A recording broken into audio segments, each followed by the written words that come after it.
Today, we're diving deep into one of America's darkest chapters, the Salem Witch Trials. Specifically, we're focusing on September 22nd, 1692, the day of the last hangings in this nightmare of hysteria, fear, and injustice. 8 souls met their end on the gallows that day, marking the brutal finale to a frenzy that would claim at least 20 lives. But to understand the horror of that moment, we have to step back into the rigid world of colonial Massachusetts and unravel how a small Puritan community spiraled into madness. It's late 17th century in New England. The Massachusetts Bay Colony is a theocracy governed by strict Puritan beliefs.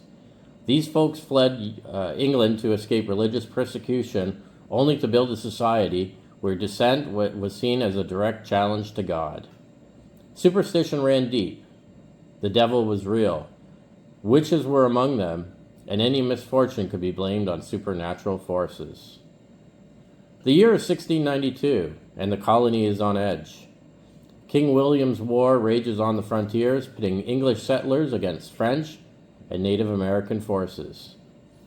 Indian raids have left families terrified, crops failing, and smallpox creeping in. In this powder keg of anxiety, a spark ignites. It all starts in the quiet village of Salem, about 20 miles north of Boston. In January 1692, 2 young girls, Betty Paris, the 9-year-old daughter of the local minister Samuel Paris, and her 11-year-old cousin, Abigail Williams, began acting strangely. They have fits, screaming, contorting their bodies, throwing objects without touching them. The town doctor, William Griggs, examines them and declares it's no ordinary illness. Nope, this is witchcraft. The girls accuse 3 women: Tiduba, an enslaved woman from the Caribbean, Sarah Good, a homeless beggar, and Sarah Osborne, an elderly bedridden woman. Why these 3? They were outsiders, poor, marginalized, easy targets in a community rife with grudges and gossip. Word spreads like wildfire. Soon the girls' accusations multiply, and other young women in the village start exhibiting the same symptoms. The court is hastily assembled in Salem, led by Judges William Stoughton, who has no tolerance for mercy. Trials begin in June, but by then, the accusations have ballooned to over 200 people from all walks of life: farmers, ministers, and even the governor's wife. The evidence? Spectral. Visions of spirits tormenting the accusers.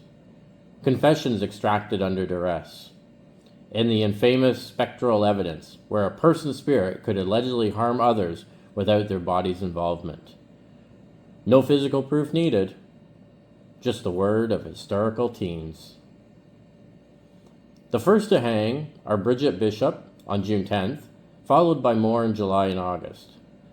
The gallows on Gallows Hill, a rocky outcrop outside Salem, became a grim spectacle. By September, the toll is mounting. 19 hanged, 1 man, Joe Corey, pressed to death under stones for refusing to plead. The air reeks of fear. Families are torn apart. Neighbors turn on each other. Cotton Mather, the influential Puritan minister and son of the increased Mather, documents it all in writings. In his book, Wonders of the Invisible World, he justifies the trials as a battle against Satan's forces, but even he later expresses doubts. Court records from the time paint a picture of chaos. Screams in the courtroom, afflicted girls rolling on the floor, judges nodding along to invisible assaults. Now, fast forward to that fateful morning on September 22nd, 1692. The sun rises over a tense Salem. 8 prisoners, the last group to face execution, are marched to Gallows Hill. Who are they? Sarah Wilds, a 50-something widow accused by her neighbors in a property dispute. Elizabeth Howe, a churchgoer whose only crime was being related to an earlier suspect. And others like Mary Eastie, Alice Parker, Mary Parker, Wilmot Reed, Margaret Smith, and one other. They weren't monsters. They were ordinary women, caught in a web of paranoia. Some protested their innocence to the end. Others just prayed silently. The hangings were public, a warning to the community. Ropes around necks, the trapdoor drops, bodies jerking in the autumn air. No priest for last rites. The church had excommunicated them as they were witches.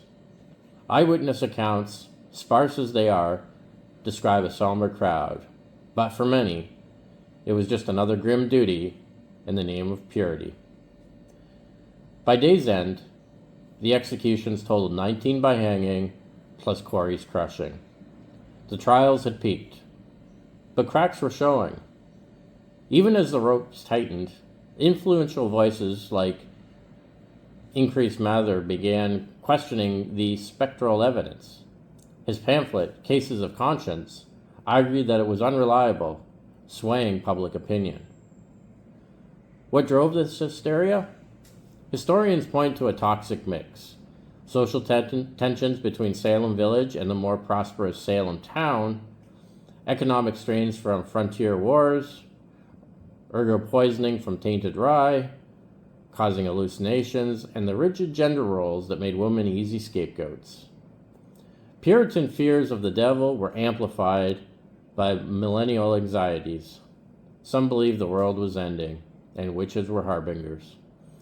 Girls like the accusers, stifled any patriarchal society, may have seized a rare moment of power, their fits a cry for attention in a world that silenced them.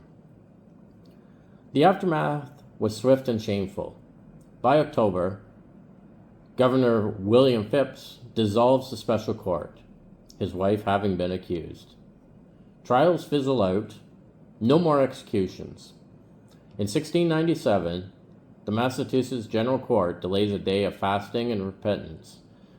Judge Samuel Swell publicly apologizes. By 1711, the colony pardons and compensates survivors and their families. In 1957, Massachusetts formally exonerates the victims, and today, Salem commemorates them with memorials, not celebrations, a somber reminder etched in Proctor's Ledge, where the hangings occurred. So what does September 22nd, 1692 teach us? It's a stark warning about the dangers of unchecked fear, mob mentality, and the fragility of justice. In our world of misinformation and cancel culture, the echoes of Salem are louder than ever. 20 lives lost to lies. A tragedy that shaped American law, emphasizing due process and the presumption of innocence. If this tale of terror gripped you today, remember to subscribe to the daily Pastcast. You can come back every day and find out what happened on this day in history. Like the video, and we'll see you again tomorrow on September 23rd.